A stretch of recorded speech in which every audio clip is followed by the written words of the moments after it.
This should be played at high volume, preferably in a residential area.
What's up, YouTube? Raheem the Rabbit back at it again, and welcome to another episode of Rabbit Hole Discussions. Thank you. If at this time, if you guys are not members of my YouTube channel, do me a favor, smash that like button.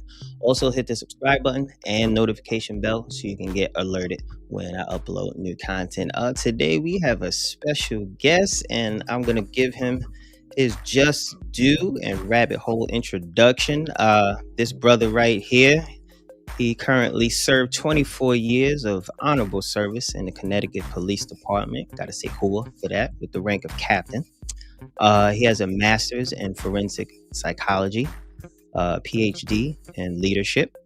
He's a father, he's an author, and also the host of Dr. L podcast here on YouTube. And he's also a professor of criminal justice and criminology and forensic psychology. So let me give him a one time, everybody in the rabbit hole, please salute Dr.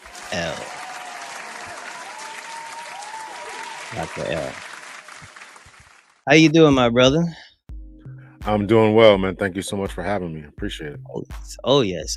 I was just having a slight conversation offline with Dr. L, and I said, in this content creator space, we have to reach out to all of the brothers that have a positive message and paint our brothers in a positive light, not always the negative. It's one thing to talk about, the negative things and aspects of our community, but I like to highlight the positive brothers. So we're gonna get right into this interview. Ready, sir? I am ready. Yes, sir. Okay. Your 24 years of service in the Connecticut Police Department, do you miss it? I do actually. It's going away slowly. There was a police department in Connecticut. Obviously, Connecticut has numerous cities in it. So I was a captain in the city of Waterbury.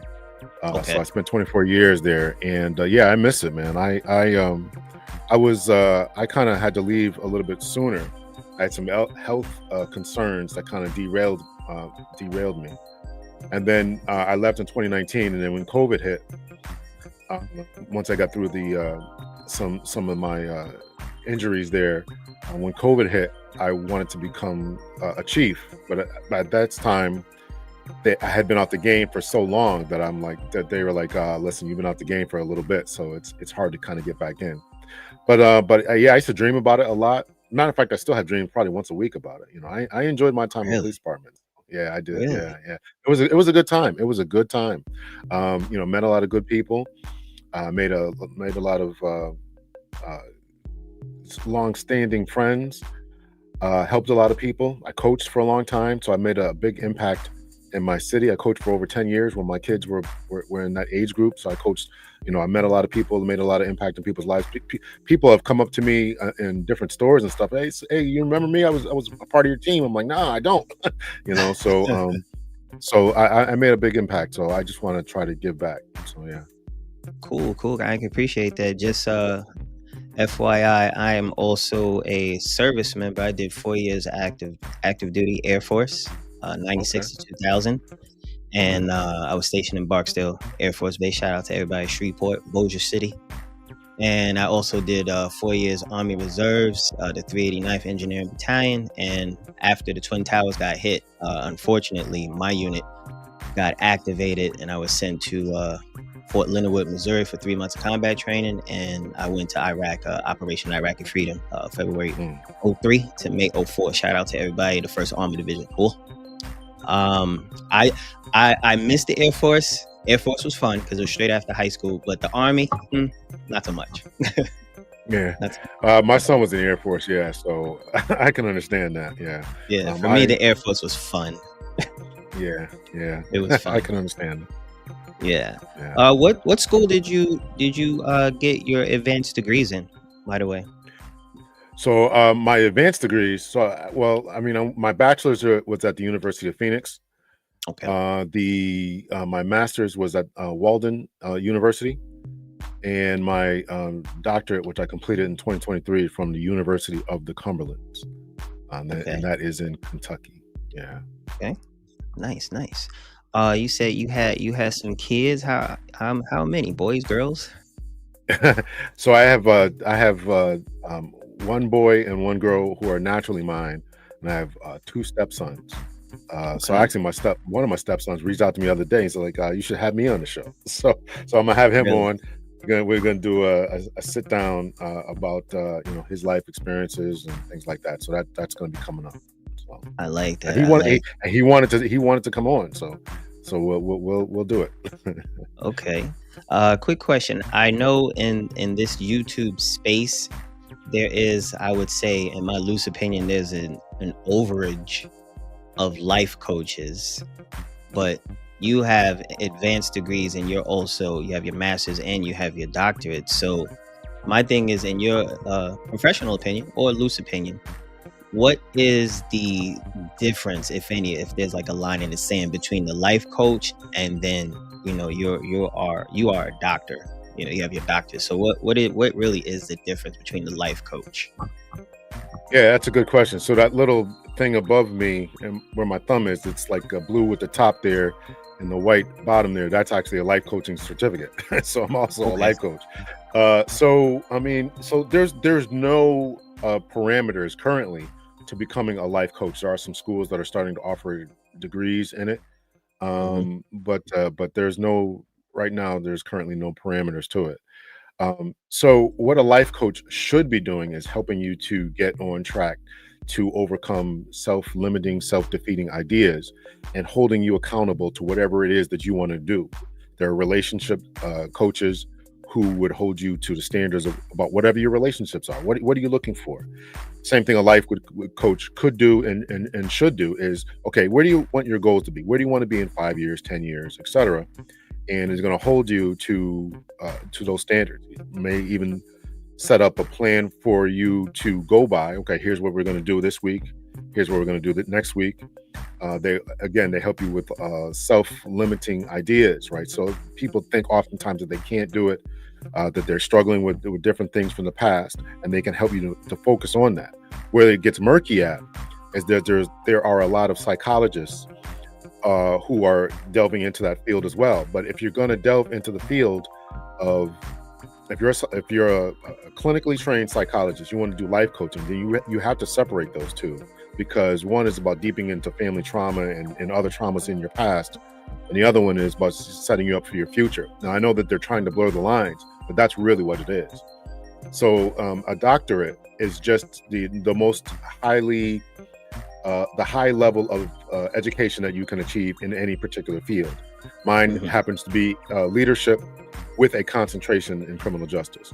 So leadership is the study, is really a culmination of a bunch of different disciplines. It's psychology, it's management principles, and politics, a lot of politics. So we read a lot of political things. We read a lot about psychology, how you motivate people, things along those lines.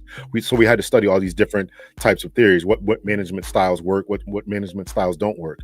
And Mhm. given our current administration about who's sitting in the White House, man, this is a leadership's dream. Like how is this guy doing all the stuff that he's doing, right? Mhm. So that's kind of where I took it in at where I'm going to become. I said to myself, I'm going to become a life coach and say, okay, here's what I want to do. Here's how I want to help people to overcome a lot of their self-limiting ideas, because I took the principles of psychology, took the principles of leadership, and said, okay, here's what I want to help people at. And I know myself, I struggle with a lot of things as well. So that's why I started my channel, and I want to help other men get over those things in their lives. So I Mm. hope I answered your question there. Yeah, for sure, for sure. I've noticed, just in my loose opinion, being that I'm a combat veteran, um, seeing a therapist and a life coach, like you said, the lines is kind of being blurred, and particularly for men's health. I think that it's a taboo conversation that a lot of black men in the community don't like to talk about. Men's health, and I guess being emotionally neglected in relationships and marriages. How do you apply that to your life? Uh, all right. So if I understand the question, you want to know how I apply. Restate the question for me. I want to make sure I got it correctly. Yeah, the difference between like the therapist and a life coach, and how do you apply all of these like positive things towards men's health? How is it applicable in your life, being that you're also a father too? Yeah. So again, I try to make sure that people are goal oriented and goal focused. Now, I also would apply. Uh, while I'm not a psychologist, my master's degree is in forensic psychology. I try to apply some. You can apply some principles, but I want to take a look at, why you are in the place that you are, and help you to overcome again those self-defeating, self-limiting ideas about what is keeping you from achieving your ultimate goal, whatever that is. You set the goals to wherever you want to be. You want to be the best artist? Okay, what's stopping you from doing that? You want to become the best DJ? What's stopping you from doing that? And so I'm trying to help people to work on that. As a father, now, it's a good question about me being a father, right? So I didn't have a father. I was the product of a single mom who was raising two sons. And I tried to make sure that I applied a lot of things that I learned in the entirety of my life, and try to make sure that anything that I did, I try to be the father that I didn't have. Essentially, I try to be the father that I didn't have. I didn't want to grow up and become a statistic. I didn't want to grow up and become a person who was uncaring, uncool, just with your own kids. And I wanted to give them the best life that I could give them. So I took in a lot of information from a lot of different sources, not only from my formal education, but my time in the police department, the mistakes I made as a kid, the mistakes I made as a teenager, the mistakes the people I saw at my church growing up. I tried to take in all these different types of lessons and say to myself, here's the way I need to apply myself. Here's the way I need to live. Here's the way I need to move. And that's the best way that I can articulate that. I've noticed, just in my personal experience,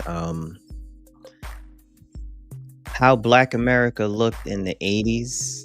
I was born in 77. I know I don't look my age, but growing up in the 80s and the 90s in particular, the way Black America looked, and I'll leave room for all of the things that were socially going wrong, versus today in 2025.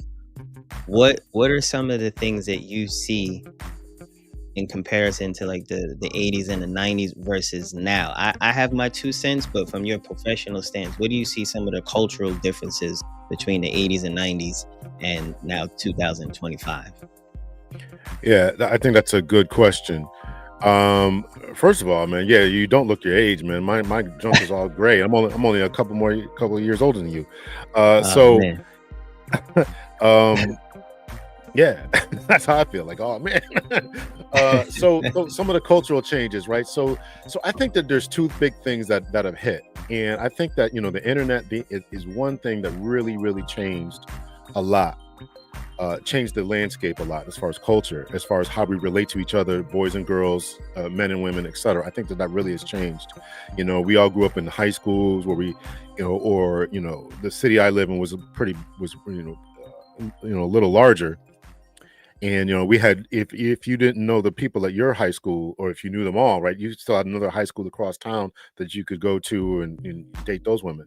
That whole apple cart has been upset so much by the day and time that we're living in, where people can just go on Instagram and get DM'd from people from literally all over the world who make vastly much more money than we do. And also a phenomenon, again, to the formal education part is, right, it's really been the breakdown of the family and been the breakdown of community. And, I grew up, I can remember being a kid and being, second, third grade and walking home from school, and everybody, I would say, hello, Miss Johnson, hello, so-and-so, such and such. All right, now, and they'd be like, all right, now, I'm gonna tell your mother, you get home right now, right? This, that, and the other. And lo and behold, they would tell her, right? They would tell her. And when that dynamic stopped, right, that is a dynamic that really has changed the landscape of in particular Black culture, right? We don't have that type of circumstance anymore. I was watching an Instagram video the other day where this guy comes in and he's yelling at somebody who they're working, who's working behind a counter. And the guy, I should have really clipped this because it's definitely a lifelong lesson. So the guy's standing there and he's got his little son standing next to him. So his guy's asking for his money back, and another worker leans into the kid and says, I did such and such, or whatever he said. And the kid, who's 5, 6, 7 years old, something like that, smacks the dude in the face. And then the father doesn't discipline the kid. The father then says, yeah, and what? So we have lost this. We have lost this ability to discipline other people's children, to respect adults, right? There was so much wrong with that particular clip. If I can find it, I'll definitely do a longer detailed breakdown about that. But to sum up your question, the loss of community and the rise of the internet, with all of its pluses, right? We're able to speak the way that we're doing, able to get our message out. But also there's been a negative aspect to it as far as breaking down our closeness, our close-knit bonds, and our ability to relate to each other. Right. Yeah, I believe, like I said, in my experience growing up in Brooklyn, particularly in the 80s, yeah, everybody on the block knew who my mother and father was. If you were cutting up in front of the building, they're like, I'm gonna tell your daddy. You know what I mean? And it was kind of like close knit.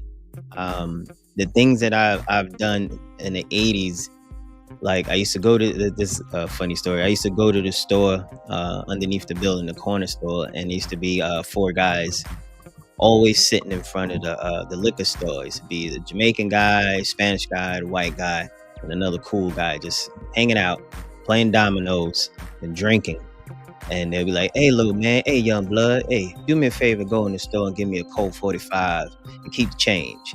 Back in the day, they knew that, this little kid is not drinking alcohol, and it's for the people outside, hanging outside the store. But yeah, we definitely do not have that type of loose reins on the society now, because everybody has vices. We got to monitor the younger people because they're a little bit out of control, in my loose opinion.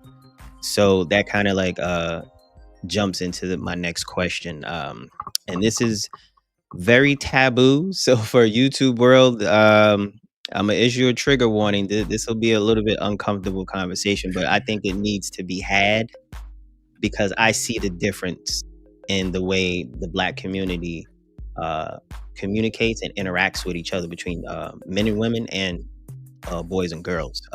Third and fourth wave feminism. How do I tackle this? In your opinion, I want your opinion first, because I'll give my opinion last. In your professional or personal opinion, how do you think third and fourth wave feminism has directly affected the nuclear Black family? Yeah, that is a good question. I know it's going to be very controversial. I see them already ranting here in the comment section about people voting and whatnot. I don't have a problem with any. Well, I do have a problem with a little bit of third and fourth wave feminism when it comes to some of the ideas. I'm not totally against reproductive rights and all that kind of stuff, but Mm-hmm. but there's been there's been some negatives to it, and certainly fourth wave has just been a complete disaster. But to Better Love Movement's comment here, that's my girl there. So Shout out to her. it definitely has destroyed the black family, and it has caused, you know, some of the things that we understand that that there is a right to strive for, to right to control their own bodies, control their own destinies.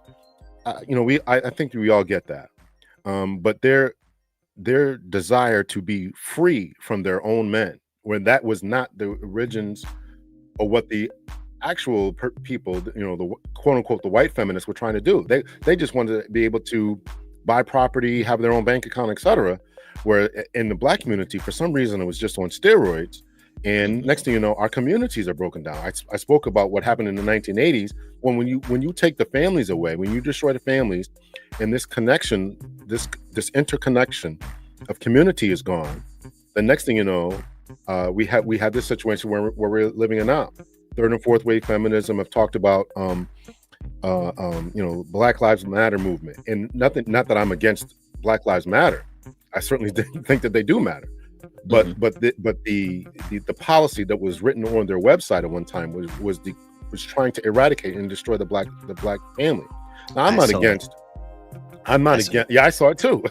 I'm not against you know, people, you know, loving who you want, and if there's a need for something, then set up a family. But to actually try to go against patriarchy or male-headed households, that I think was a step too far. And I think that what we're dealing with now, this pendulum swing to the other side, is just as crazy from this administration. I don't want to get all political and stuff, but I think that it has destroyed the black family. We have ladies saying that they don't need a man, they don't want a man, they got their education, they would rather build these communities by themselves. And you know, my question is, you know, what does that do to the sons? What does that do? I mean, if you want to raise a family, you want to bring in two sons into the world, what is that? I mean, doesn't a son deserve to have a male role model who lives in his home? Doesn't he deserve that? How does you expect him to become a strong, competent man, and he never sees that? And you deny its viability, you deny its respectability, you deny its essence, and saying that men don't care, men don't count, a masculine presence isn't needed to raise a fully functioning man. It's been a bizarre ride. I'll be glad when this ride is over, where we can get past this, if we ever can, but it's going to take some strong men in order to overcome that. Right. And if I may, I think I'm going to pronounce her name correct. Was it Dr. Shiaku that you had the discourse with? I clipped. That's what you want to call it, discourse. Yeah, Dr. Shiaku. I clipped up a 1 minute clip, but before I give my answer, I just want it for YouTube purposes. I want us to react to it in real time. And you asked a very straightforward question. And myself, I have no college background. I went straight from high school right into the military, and I'm an electrician by trade. And one thing I've noticed when I've gotten older is I was drawn to like Black history. You know, in high school, yes, but I noticed in my older age, politics and wanting to know why. Maybe that's why I got in trouble a lot in grade school, you know, for disrupting the class and stuff like that. But I was one of those kids that always asks why, because I wanted to know.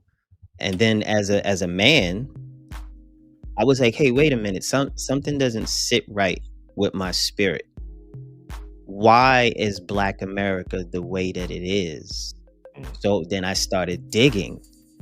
I was like, all right, I know about slavery and all that stuff, but I was like, I want to know what happened in between. I want to know what happened after slavery. So for me, my talking points typically start from 1900s. Like 1900 to me, in my loose opinion, is where excuse my friends, the shitstorm started happening. Really. from a political stance, from a social stance, this is the era of Jim Crow, segregation, black law, redlining.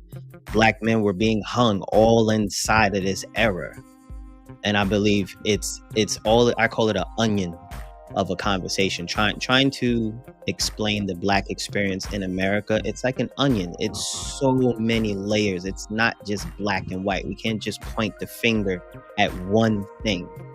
We can collectively agree on systemic white supremacy and racism. That's a part of it, but it's part of a system. And being that it's part of a system, it's multiple layers, or we can call it a spiderweb effect. It branches out and touches so many things that affect us directly from a cultural stance. It affects the way we eat. It affects the way we live. It affects where we live. It affects employment. It affects the nuclear family, etc., etc. So before I jump into this clip, you asked Dr. Shiaku, because you said, did our women get tricked into singlehood? Which I wholeheartedly agree. Yes, they were tricked. They were definitely tricked. But you kind of were leaning on her to say, okay, if they have been tricked, then that implies that somebody's doing the tricking. So who did the tricking?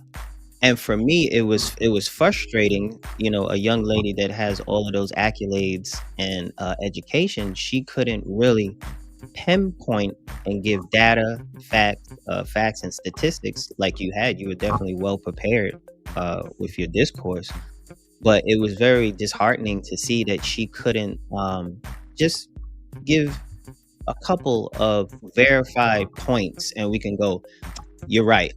It definitely started from there.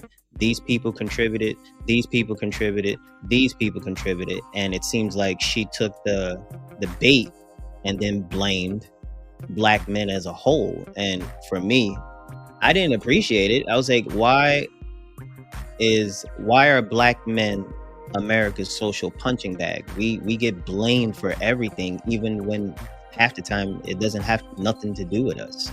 You know, let me clear this up. For the straight, heterosexual, non-gay, non-criminal, non-drug dealing, blue or white collar black men in America, that's who I represent.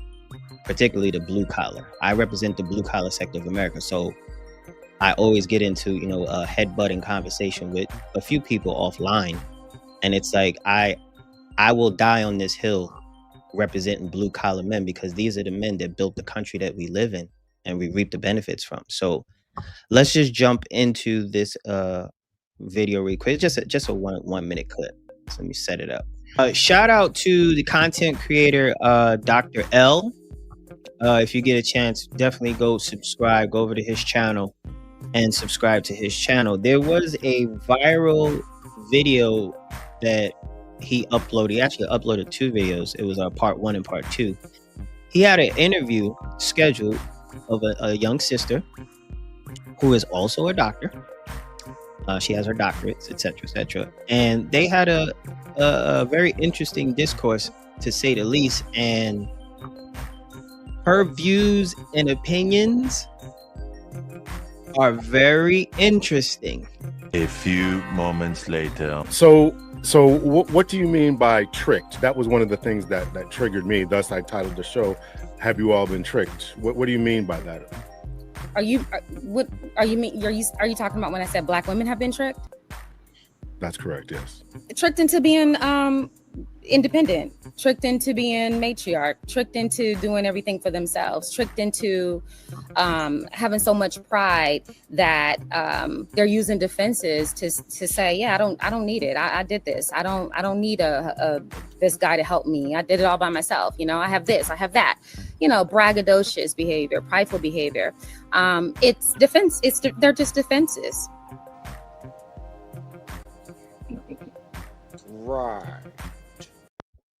Right, pretty much. that was about it. It was not, I wanted to keep it short and sweet. So let me ask you directly now, and we can exchange both of our answers. What answers were you looking for from her? I was looking for a concrete answer as to who actually did the tricking. Exactly what you said.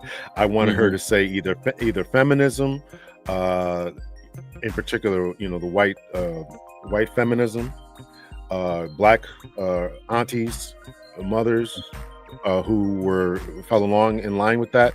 Was it the capitalist system? What somebody did it. Or was it black men? Did black men trick you out of saying, okay, we're gonna sit home and not do anything? We're gonna get lynched, and we're gonna just sell drugs, and while you guys do everything? I mean, who did that? That was the purpose of me asking that particular question. I was just along the line of that. So my thought process entering into that particular interview was for her, because she asked me, what, and most people do. I did it to you. What questions you're going to ask me, right? So I sent an email, that way you can prepare. I said, I want to cover, your video. And then I said, okay, I want to ask. And I sent her like 2 or 3 questions. And I say, I'm going to shoot from the hip, which I send to every single person who asked me. I tend to shoot from the hip. Every email I send out is that's what I'm going to do. I'm going to shoot from the hip, but here's some basic themes. And here's 3 questions, here 4 questions we're definitely going to get to. And all that. So I was looking for her to come in with a prepared assessment of not only what she said about who did the tricking, but also these particular stats. And really, what I really was expecting, I was really expecting at some point for her to say, listen, I just kind of just said that a lot of this stuff off the top of my head, and this is just how I felt and how I feel. And I would have been fine with, I really would have been fine with that. I would have said, okay, great. We got it. Here are their stats on, on incarceration rates. Here are the stats on gangs. Here are the stats on incarceration rates, gangs, and in mental health. Those are the big 3 that she mentioned. Here they are. Let's talk about them. And what can we do to figure this out? You're in this field. She's a psychoanalyst. You're in this. Yeah. She definitely corrected me about that. You're in this field. What do we do about that? That was where I wanted to go with that particular conversation. Let's get to the true heart of the matter. But it was just obviously, as anybody who's watched the video can tell, I was disappointed because she, as an academic who should know better, who understands data, stats, and materials and stuff, and she knows where I come from, or she should have looked me up, and understand that we can have a conversation about where we need to go as a community. And that was extremely, extremely disappointing. So yeah, that's where I come from.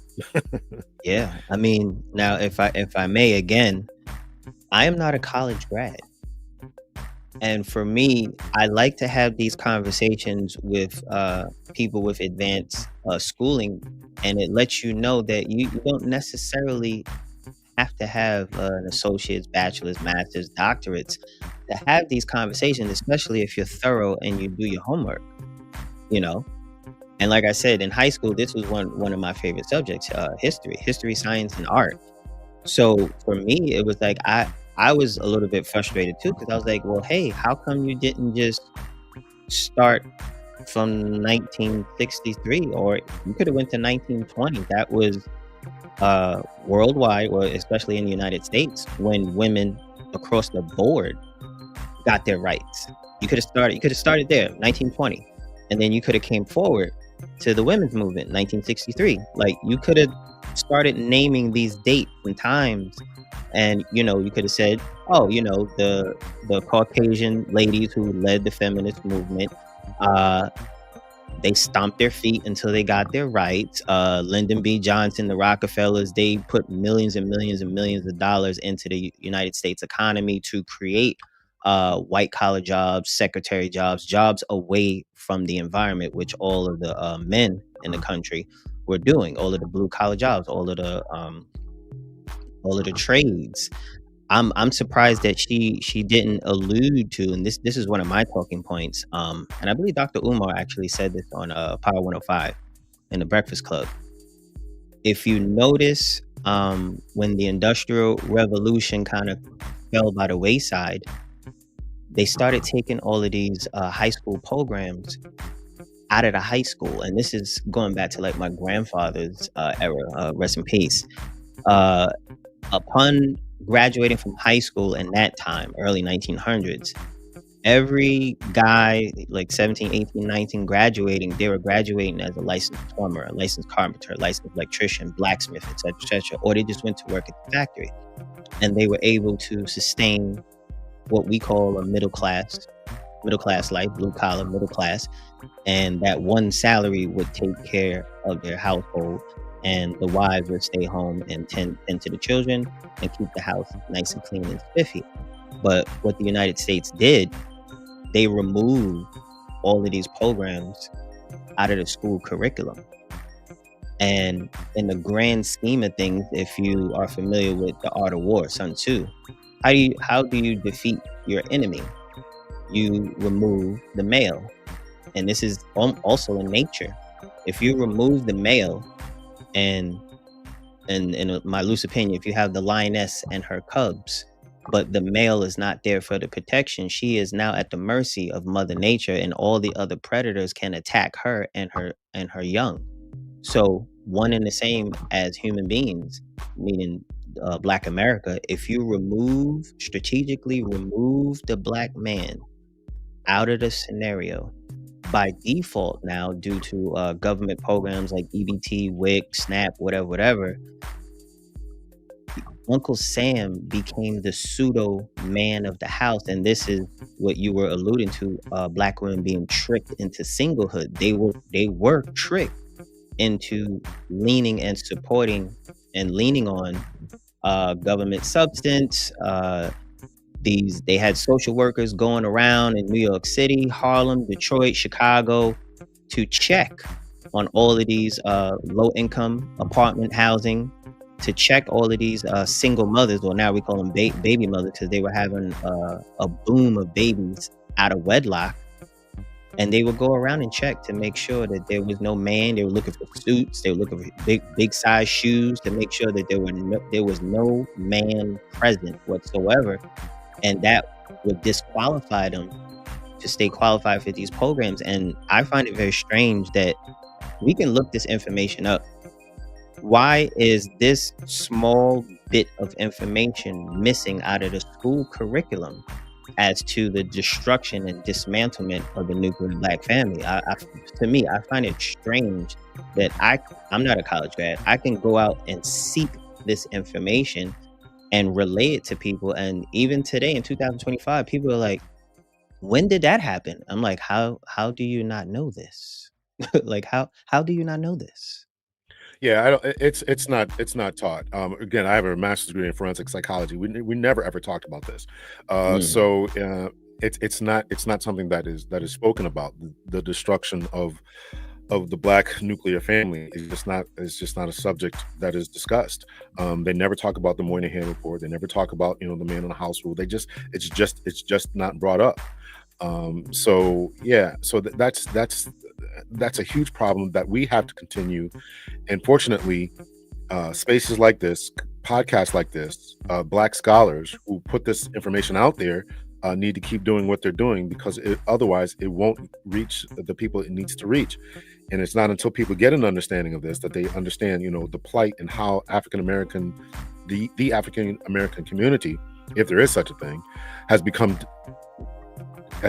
what it is today. And so what also bothered me about the interview with Dr. Chiaku is, if there is a tricking that has been done, and I have an issue with this. I have an issue with this, as I wouldn't call myself a Pan-Africanist, but I certainly want my community to be healthy, strong, etc. And in order for it to be healthy, strong, and to progress into the future, we need for all of those members, as you just said, males to be there, males to be healthy, strong, viable, and we also need our women to stand by them. Now, there have been many a community that has been decimated by the Europeans who showed up on people's shores. We can look at the New Zealand population, Hawaii. We can look at the natives of the Americas, North, Central, and South. And again, I'm no anthropologist, so somebody can correct me. But what other ladies, to the degree that unfortunately Black American women have taken on, not all of them, certainly not all, and probably not even a majority of them, but some have taken on where they're just going to say, we're just going to go divest. And that bothers me to a level that you just can't understand. Because again, here's Dr. Chiaku saying, we've been tricked. And let me be very clear. If you go over to her TikTok page, She's got numerous videos talking about we've been tricked. It's been a trick. It's to trick this, trick that. That was only one video. This is a narrative for her. We have been tricked. Okay, you've been tricked. Now you're going to say, run into the arms of the people who tricked you. That's why I wanted to get her to say who did the tricking. That's what was bothering me so much. You admit that you've been tricked. So I'm going to run into the arms of people who did the tricking. That is very triggering to me as a black man. Are there enough viable black men? I think you and I can agree. No, there's not enough. We get that. Even numerically, right? There's 2 million more black women than there are. So if every black man just wanted to get married, or excuse me, if every black woman wanted to get married, there's just not enough black men to go around, sheer numbers. And then we take a look at some of the detriments that we understand exist within our community. Okay, fine. So let's get together and let's work on that so we can build more viable men, and we can create the communities and the standards within those communities so we can elevate ourselves collectively. And I just don't like when people just say we ought not to do that. I had Dr. Diane Stewart on to talk about her book, Black Women, Black Love. And she talked about, it was a great book. In that book, she, at least 2 times, she drives through the narrative, exactly what you laid out, Raheem, is that there was 2 different times, at least, that we know that black men have been systematically targeted by the dominant culture in this land. And that was, yes, as you mentioned, after 1877, the Reconstruction period, that all popped off. We understand how that went. Black men were lynched. Our homes were burned. We were emasculated. All the Jim Crow scenarios that we all understand. And then she brings it again to the 1960s, 1970s, 1980s, wherein black men are again systematically incarcerated. Systematically stopped and harassed by police, charges brought against them. So now they have felonies, so now they can't get into certain colleges, on and on and on and on. At the same time, in keeping in line with the tricking, we got our women who are now receiving government subsidies. Now our women, if they have a child out of wedlock, okay, they get benefits. But a man have a child out of wedlock, he gets incarcerated if he's not paying his child support, and his driver's license is taken away, and all these different impediments and all these different hills for us to climb over in order to achieve these things. So this if we understand that, and again, as an academic, and I understand that a lot of people don't understand this information. Again, it's not taught in college. It's not taught there, at least not the college I went to. So I'm going to assume that Dr. Chiako didn't get that either. So we could have had that conversation if she had not become so volatile. We could have had that conversation, and I could have said to her, or even referenced the book that Dr. Diane Stewart wrote. And we could have come to this understanding that here is how we got to this particular place, and we need our sisters, men need our sisters to stand by us as we get our community where we need to be. But to me, when you just say, I'm going to abandon the community and just run to somewhere else, that just bothers me to a level you just never, it just can't get me. Yeah, I couldn't agree more. And then it leads to my next question. Marriage, black marriages.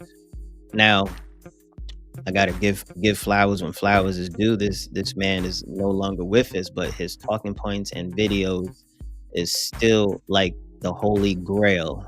Kevin Samuels, aka the Godfather. He said in the worst times of Black American history, which was the 50s and 60s, Black America, we were married at a percentage of 80%. Black couples married. Now, my question was, and it's an open-ended question, but it's like, okay, what happened between I'll come forward then. What happened between 1969 to 2025? How did the marital rate spiral downwards from 80 to what it is now? And I commend you for actually stating the source. It was like blackdemographics.com, which black men right now, we are married at 34%, and black women are married at 29%. And out of that 34% of black men who are married, 85% of the time they're marrying black women, and for the black women, 93% of the time they're marrying black men. So I don't get why she alluded to say that the reasoning, in her opinion, the reasoning why black women are not getting married is because black men are not marrying them. And I was like, well, that's just not true. That's not true. We are marrying you guys 85% of the time, and 93% of the time you guys are marrying us. I think, and also shout out to Medium Man. He's surgical with his stats and stuff like that. He's also a Air Force veteran. Shout out to him. Cool. I think we need to dispel a couple of myths about the Black community, if we may. And you could take the floor, Dr. L. I just said two. The majority of Black men are not incarcerated when you include the whole population. Yes, there's an overage. It's enough of us in there, but it only equates to about 2%. So basically, 98% of Black men and women are free. It's only 2%. If you break it down as a whole, it's only 2%. 98% of Black men are free. The majority of Black men are not gay. The majority of Black men are employed and are in the blue collar sector. What do you think about the fact that Dr. Shiaku did not reference blackdemographics.com because it goes off the United States Census Bureau, the CD and the CDC? I don't get how she didn't reference it, and I don't know what she was doing when you challenged her, when she was looking up her stats. But it's like, how, like you said, as an academic, how do you not know these things? This is your field. This is your field. Yeah, I'm hesitant to try to give an answer to where she got her stats from or why she didn't mention what she did not mention. And sometimes we're just not in the know. We're just not in the know. And it's unfortunate because Dr. Chiaku really could be doing some good work. Recently, she sent me an email, and she has a podcast in which she just doubled down on it. She doubled down on she doubled down on the misinformation. And she sent it to me and said, here I am clarifying my stance. So I went over and listened. It's an audio podcast. I went over and listened to it. It's an hour and 5 minutes long. And she again just attacked me, said I set her up and I had to have an audience behind me and all this other stuff. And talk about her facts and her statistics. So I don't know where she got them from. She didn't come in there with anything new. She just doubled down when not citing, valid resources from the CDC or from Pew or from any other government website. She didn't cite any of that. And I don't know why she would think that would fly as an academic with someone with a doctor. I just don't understand that. Now, I'm not. My biggest thing about education, and I'm glad that you mentioned this. I am not one who's stuck on my education. I'm really not. But what I will say that education should teach you how to learn. Let me say that again. Education should teach you how to learn, how to differentiate between fact and fiction, truth and fiction, truth and falsehoods. And that's what, and teach you how to look up information. That is the most important thing that you should understand. And if you don't get that when you graduate from school, then the school has failed you, or you have failed to take advantage of the education. Because if you don't understand how to cite sources, how to look up information from valid resources, and maybe it's just me, but I'm a stickler about that when I teach my kids, students, let me say, listen, you got this great paragraph in here, but where'd you get this information from? I'm not interested in your opinion. I'm not interested in your opinion until you have an upper level degree. Not, and I'm saying that as an academic in those particular settings. Obviously, I can talk to anyone at any time. But if you're going to present some information, you're going to present something that we should all be able to look to and reference. Then it's got to have some validity to it. And she did not do that. She did not do that, and she doubled down on it. It appears that it was opinion based. It was all opinion based, and when she had the chance, and this is frustrating because she had the chance to correct it on the show with me, and then in the show that she did about me or about the episode that we did. So it's really just disappointing. So that's and again, we have to correct a lot of this information about Black men. That's why I call them white supremacist talking points. Black men are always criminals. Black men have all these babies out of wedlock, et cetera, et cetera. Is there too much of it? We can both admit, yes, there is too much of it. But let's not say that it's all of us and paint us all with this broad brush of demonizing all of blackhood and black men. There are many of us out there who are doing what we need to do. 66% of black men who have children actually live in some type of partnership, cohabitation, or in marriage with the mothers of their children. So this idea, now we got to do something to get it up to 80-90%. We all agree with that. But let's just not just say that all these black men are just running on the street and just impregnating women and just running on the street. Yeah, and that's what that guy, it's a falsehood. And that's what that guy who was just assassinated, I'm not trying to speak ill of him or anything like that, but that was the tactics that he would take a lot of time, that these men are out here just impregnating people and not doing what they need to do. Well, no, there's a certain segment of the population who are doing that, and we need to stand up firmly and correct that. So let's do that without tearing each other down. And we have enough enemies to fight on the outside. You mentioned Kevin Samuels. We have enough enemies to fight on the outside, to fight for our survival, to fight to be not called the N-word when we're on our job, we're fighting DEI and make, how many, speaking of the military, how many generals were purged from the military under this administration who are persons of color, right? How many women were kicked out because of, all this nonsense. So we got all this to fight. We don't need to come home and fight each other. We don't need to come home and fight each other. We need to figure this thing out. This thing between men and women. We need to figure this thing out. And fighting each other is not going to do it. I couldn't agree with you more. And I think it piggybacks off my next talking point. We got about two more left. What are your views and opinions on family court and how it just specific to our community, how it's been weaponized against the fathers that are present? Hollywood or the 99% of us down here, the family court system has been weaponized. What are your professional or personal opinions about family court?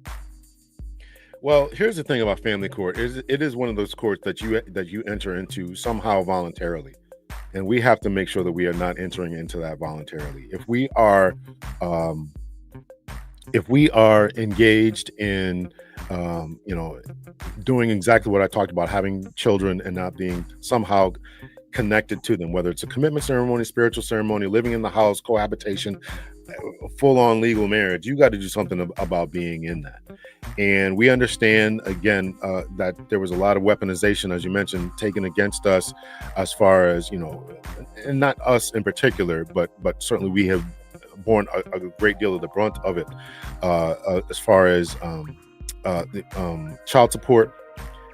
I'm not in favor of, I actually appreciate the 50-50 conversations that are being had now, particularly like in states like Kentucky, where the 50-50, to me, it just makes sense that if you put 50% of your genes into this newborn, you ought to get 50% of the time, and reduction in child support. I just think that makes sense, so I think that we got to make better decisions. We have to make better decisions around family court decisions, around child support, who we decide to impregnate, make sure that they are worthy of our seed. And too many men are running around here not taking accountability, not taking responsibility for the decisions that they made, thinking that their manhood, let me say it like this, thinking that their manhood is that their manhood comes from how many women that they can get, they can pull, and they can impregnate. There's too many of that going on here. And we need to have that. We as men need to have that conversation. We need to make sure that we're raising up people who have an understanding of the enormous responsibility of bringing a child into this world and making sure that we are there when they are going through all of the developmental stages. Of all of their developmental stages, I have great relationships with my kids. I have great relationships with my stepkids because I cultivated that. I didn't run from responsibilities, and I did what I had to do. And I should not be an anomaly. You should not be an anomaly. We should be the standard. And I'm sure that most of us are. Most of us, as I mentioned, the stat about 66%. We are doing the job. We are doing our thing. We are doing it. So the biggest thing that we can do about child support court, family court, is making sure we stay out of there. That's the best thing we can do about that, is making sure we stay out of there. Yeah, I think like you said earlier in the interview, with social media, This is my loose opinion. I know we are drawn to the celebrity lifestyle because like lifestyles that are rich and famous and stuff like that, and you can only imagine what it would be like to be in the shoes of these people that are afforded the lifestyle due to their craft, whether they're rappers, entertainers, athletes, or influencers. So it's the allure. But one thing that you forget, these people are still human. They're still human. And at the end of the day, they can afford to do things that we can't do down here. But it doesn't take away from the fact of just being grounded, having operating under morals and principles and stuff like that. And it pains me. I use this example all the time with Tyrese. Shout out to Tyrese. And the debacle that his ex-wife put him through and was using the child as a pawn, really, against him. And he's an excellent father. And I kind of like use him as an avatar. And it's like, well, hey, do you really think it's necessary? Even though he has the money is really half of the conversation. But it's like, because he does have the money, that does not give you the right to weaponize the family court system against the father to extract his resources from him. Because again, $20,000 for a 2-year-old a month is a little excessive. Just because he has it doesn't mean he has it to just throw it away. Granted, if I believe Dallas, Texas just passed this law too. They said if you guys split but you guys have a child, they will give custody to the father and y'all can just do joint. And they pass it into legislation. I actually got to do a reaction video maybe two weeks from now. Shout out to the Tip Network. Me personally, I don't have any children, but I do have an older sister. Shout out to Dee. Shout out to you. Shout out to my niece. And shout out to my father. I know what it's like, and I know the importance of having a strong, firm, morale black man in the household. And I come from a two-parent home. So I don't get it why, of the women that this is applicable to, you really don't have the leverage until the baby is here. And it's like, well, why did you wait till the baby came now to do kind of a 180, like Dr. Jekyll and Mr. Hyde? And now you're using the child, you're really weaponizing the child against the father when the fathers are present. I don't have any issues if the men that are running from their parental duties and responsibilities, all right, you want to take him to court and put him on child support because he's running. That's cool. That's fine. I don't mind that. I have no qualms. I got no dog in that fight. But it does disturb my spirit when, like I said, of the women that it's applicable to, weaponize the child support system against fathers that are present. And you can clearly see that the father is present in their life. Just the mannerisms and how they conduct themselves around their children, or the children's behavior. You can tell that, or like I said, alluding back to Tyrese, you can tell that his daughters, they love them some daddy. And fathers are important, not just for little girls, but little boys too. We need to restore the nuclear black family. Like I said, I always say this on my shows, the nuclear black family is broken. It is broken. And we need to, one, dispel all the rumors and the myths. Black fathers are involved. We're not all criminals. We're not all gay. We're not gangbangers. We're not all gangbangers and stuff like that. We need to dispel all of these rumors and myths and start leaning towards the truth and observable reality, which you can see to the left and to the right. You can tell if a man is involved in his children's life just with a quick 5-minute conversation. You can tell. And I think we need to pull back this negative veil that is on black men that's reinforced with the stereotypes. What do you think about, of the women that it's applicable to, them weaponizing the child support system against the fathers that are involved? Yeah, listen, human nature is going to human nature. We're gonna do what we're gonna do, and you give somebody an inch, they're going to take a mile. They will only do what is offered to them. What the court system will allow. The reason that these people get these $20,000 judgments and all these $50,000 judgments and all this kind of stuff, people who need that is because the courts give it to them. I mean, so they're gonna take it. And again, as we saw in the case in Kentucky, when you take that incentive away, then all of a sudden the marriages don't break down. So this is something that is obviously a phenomenon that needs to be studied, looked into, and that needs to be applied in all these different cases and in court situations. No child needs $20,000 a month to live, right? Let's come up with a standard. What does it take to raise a child, even if you want to give them the best, right? Even if you want to give them horse riding lessons and all this kind of stuff, right? What does that come to? $3,000 a month, $5,000 a month. I don't know, but that needs to be looked into, and we need to get to that particular place. I'm encouraging men to become the best version of themselves and take a look at themselves and see what manner what aspects of their life they can take control of, and take control of those ideas. Melly, the specialist, said, but Dr. L, how do you deal with that when the other side don't take accountability? We got to stop. We as men got to stop talking about that, and we got to move with integrity, accountability, responsibility, and stop dealing with people who don't have that. I don't like to talk about low vibration and all this kind of stuff, but there is an element of truth to that. Stop dealing with people who are some quote unquote beneath you.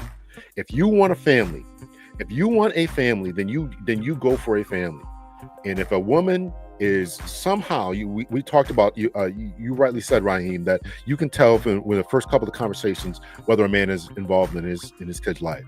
Well, we as men have to figure out that same ability with women. You got to figure out what this woman is on within the first couple of conversations.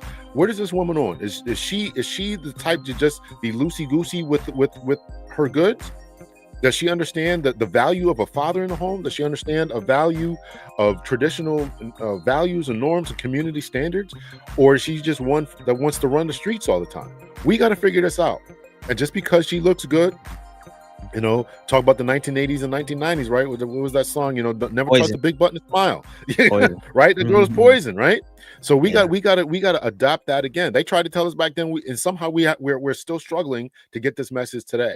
So men and women, boys and girls, black and white, all of us need to take a look at ourselves and really set up a standard for ourselves and say, how do we want to live? And I keep hearing this conversation. This is something I'm going to address in another video, but I'll talk about it a little bit right now. Is we are dealing with a lot of anger on both sides, because particularly for men, we are looking at a group of women that are nowhere near the standard, the respectability of our grandmothers. Yes. They are nowhere near it. And we as men have to take a look at ourselves and say, and what part do I play in their inability to act like my grandmother? Am I rewarding their bad behavior? Am I taking them out on these crazy dates? Am I spending all this money? Am I in their DMs? What is it that I'm doing that is continuing to drive this behavior? So we have to take a look at ourselves and see what's driving our behavior. We want to drive the criminal justice system, the family court system. We want to drive those up. We have to take a look at our own behavior. That's the first thing we have to take a look at and see, where do I fit in at? How am I causing this destruction, and how am I continuing it? And what am I going to do to deal with that?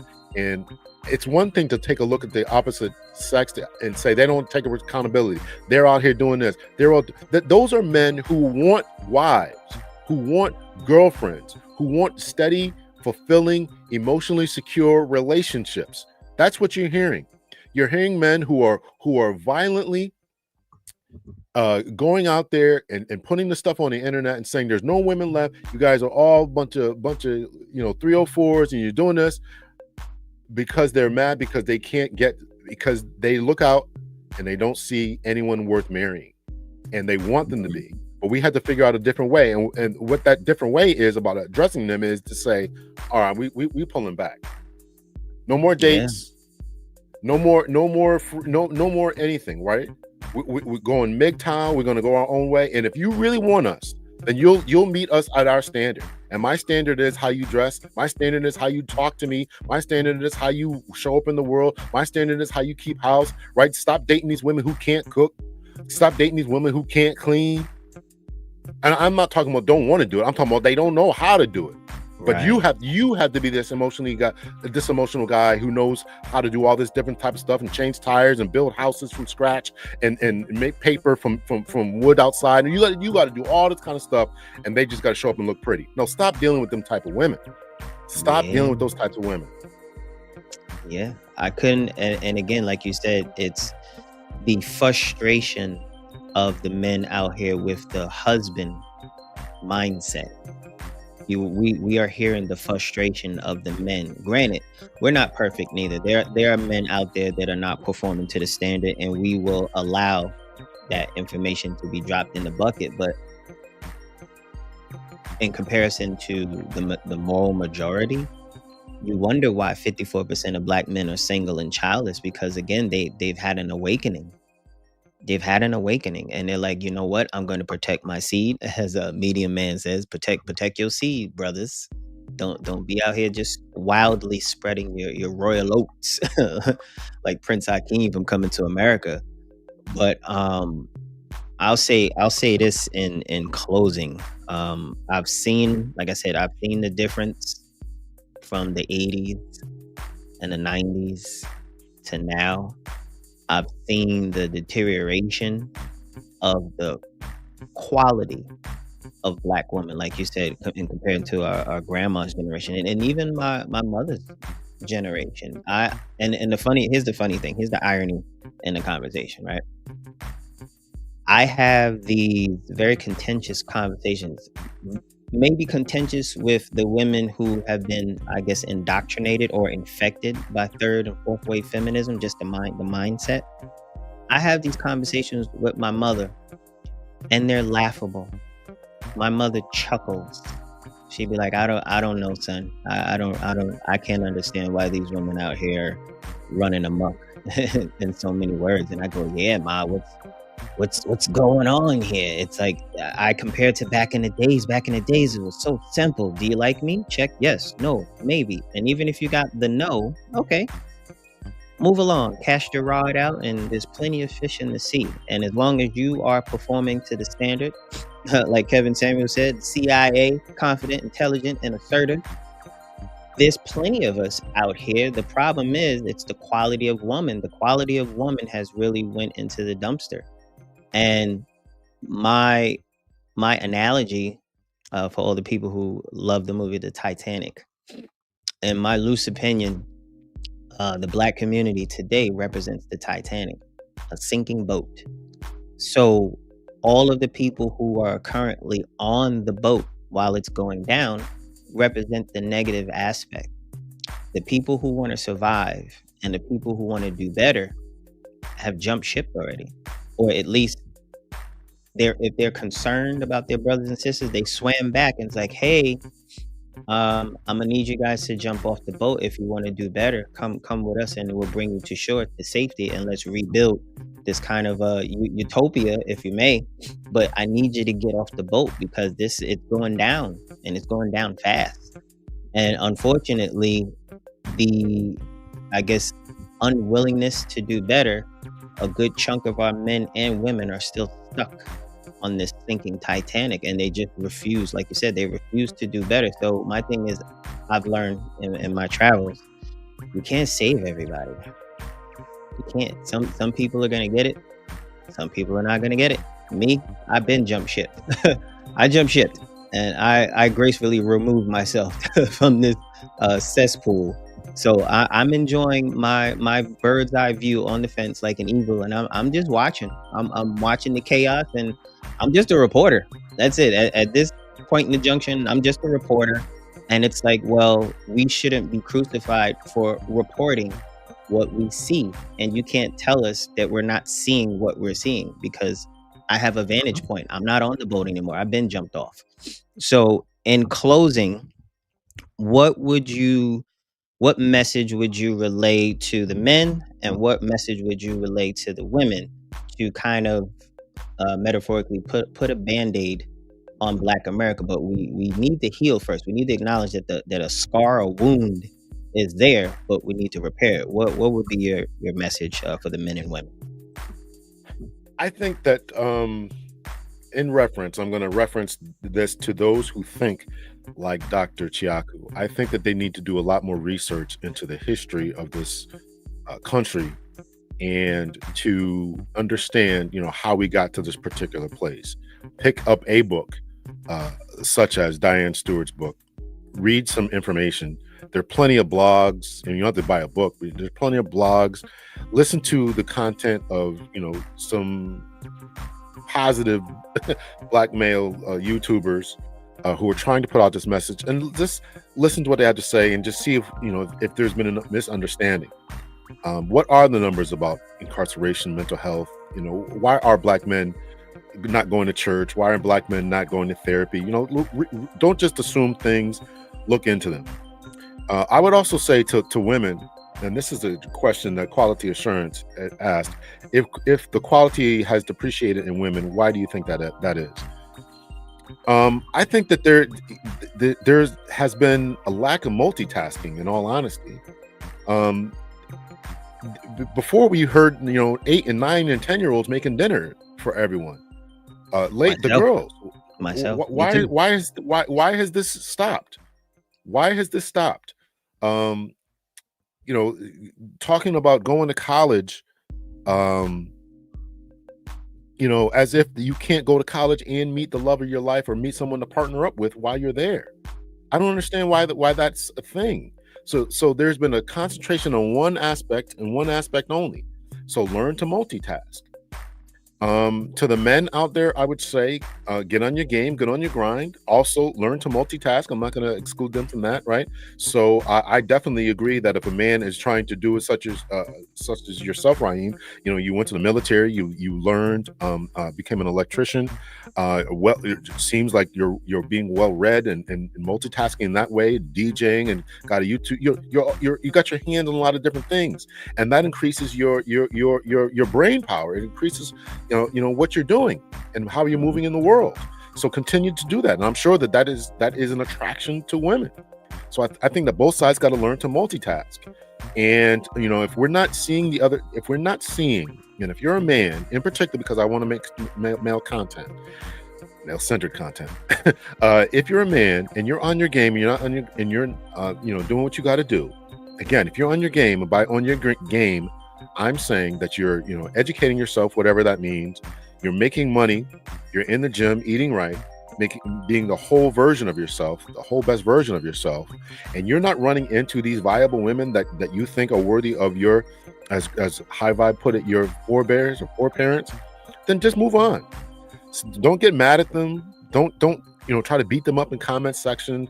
Don't walk by them in stores and not greet people in your own community and have this anger and animosity. That's not going to help anything. Not going to help anything. So I would say just get that together and just move and just become the best version of yourself. And let's try to figure out a way to love each other and to be there for each other. Thank you so much for having me on the show. Appreciate it. Yeah, thank you. And also, if I may, again, thank you for accepting the invitation and sharing your time with this young brother over here. And it's only by a couple years, man. I can figure out what you're eating, man, because your drunk is crazy jet black. Yeah, you know what? You only got there by a couple of years, man. I get it from my mom. Shout out to Mama and Papa Bear. It's in the genes, man. Trust me when I say it's been the gift and the curse so far, 48 years on this earth, especially when I was on my earlier 20s, especially in the Air Force, and then when I transitioned to the Army. Sergeants, people in and out of uniform didn't believe me, and into my 30s, people like, oh my God, you're lying. You know how many free drinks I've gotten? They're like, oh, if you're not who you say you are when you show me your license, you're going to give me a free drink. So I've extended that olive branch enough of getting free drinks. But I will say this in closing, yeah, we need to have this discourse, this uncomfortable discourse, because again, the problem is not gonna go away. And for the women who think that, who are you to talk about, hey, we belong together. Simply put, God created us in his image. He created us together. So we belong together. So if there are issues that we can see from this vantage point and it's worthy of being addressed, we're gonna address it, whether whether you like it or not. I call it the pink elephant in the room.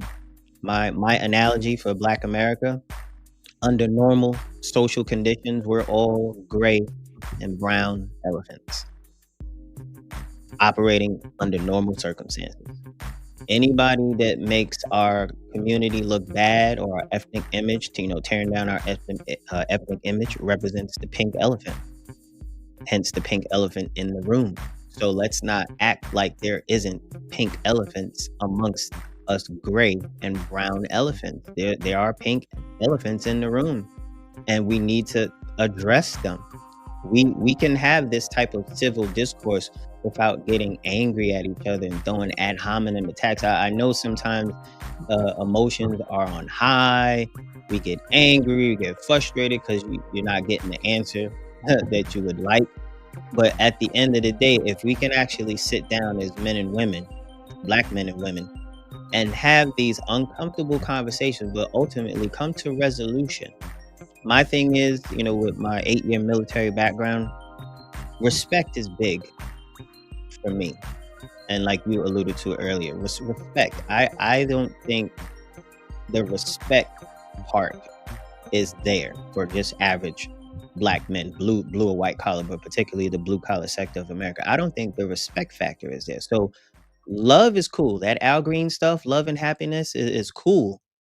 But before we get to the love, let's reinforce it with respect, because you can't have love without the respect. The two can't coexist together.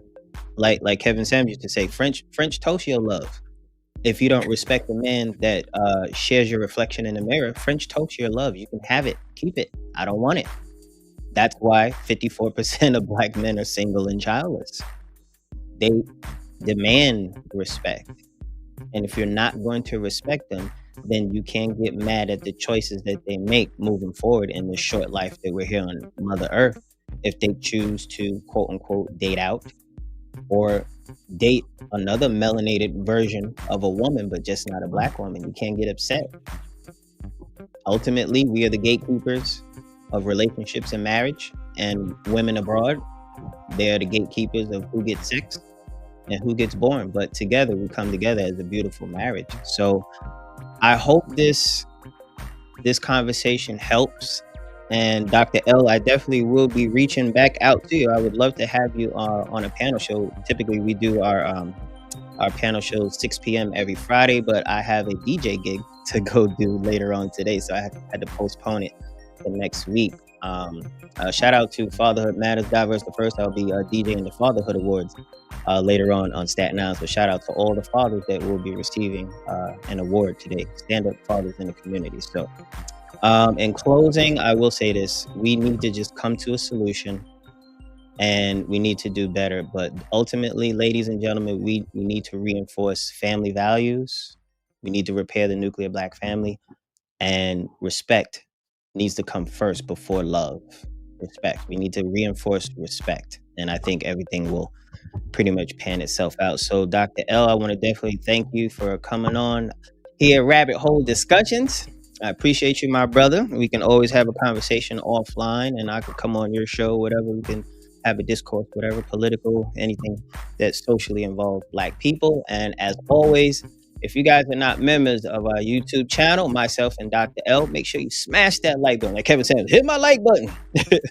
Smash that like button. Also hit the subscribe button and notification bell so you can get alerted when we upload new content. And I will definitely see you guys on the next episode of Rabbit Hole Discussions. Dr. L, it has been a pleasure, my brother.